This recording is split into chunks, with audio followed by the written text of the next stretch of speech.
নমস্কার সকলকে, আবারও একটি মিনি ভ্লগে আপনাদের সকলকে স্বাগত জানাই। তো আজকে আমি সকালে একেবারে উঠে পড়েছি, উঠে চা খেয়ে একেবারে বেরিয়ে পড়ছি পড়াতে।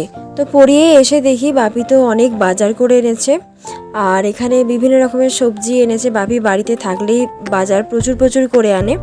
তো যাই হোক, এখানে আছে ঝিঙে, কুমড়ো, পুঁই শাক, টমেটো, লঙ্কা আছে, অনেক কিছু বাজার করে এনেছে। যাই হোক, এগুলো তো মোটামুটি অনেক দিনই যাবে। তারপরে আবার সপ্তাহ ফিরতে না ফিরতে আবারও বাবি বাজারে যাবে, জানি সেটা। আসলে ব্যাপারটা হচ্ছে ঘরেতে বাজার না থাকলে বাবির মাথা যায় গরম হয়ে, এটাই হচ্ছে ব্যাপার। তো এই বাজারগুলো মা গোছাবে। তো তারপরে তো একটু রুটি আর তরকারি খেয়ে নিলাম টিফিনের জন্য।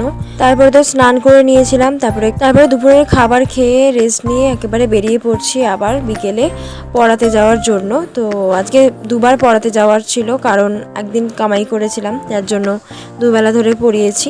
তো আজকে ভিডিওটা এতটাই রাখছি, একটু ব্যস্ত শিডিউলের মধ্যে যাচ্ছি, আবার আসছি পরের ভিডিওয়ে।